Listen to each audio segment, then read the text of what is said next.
un bâtiment flambant neuf en périphérie de Strasbourg. Ici, une vingtaine de personnes s'affairent depuis avril à rassembler les dossiers médicaux venus de tous les services du CHU de la ville. D'abord enregistrés, triés puis étiquetés, ils sont ensuite envoyés sur l'une de ces étagères. Dans ces 5000 mètres carrés seront bientôt regroupés les 2,5 millions de dossiers que comptent les hôpitaux de Strasbourg. Une surface immense et un travail colossal qui reste plus économique que de numériser toute cette paperasse. Le contenu des dossiers, vous avez des documents de différents types. Vous avez par exemple des tracés, vous avez des courriers, vous avez des chemises.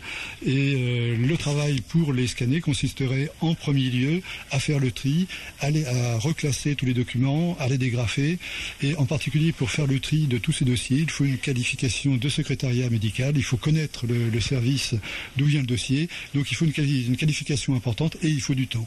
Donc cette préparation du dossier avant scannage est un coût qui est rédhibitoire pour cette opération. Une chose est sûre, cette opération va faciliter le travail des personnels médicaux venus visiter le centre d'archives avant son inauguration.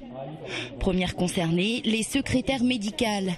Claude Degerman est leur coordinatrice pour tout le CHU et elle observe déjà une gestion beaucoup plus fiable. On a le moyen maintenant de rajouter plein d'informations sur la base informatique qui nous permet aussi de retrouver les dossiers facilement dans le service et de le demander par un clic, de le retourner par un clic et d'insérer tous ces documents qui arrivent régulièrement, très très facilement. Et c'est vrai que les secrétaires ne voudraient plus du tout revenir en arrière.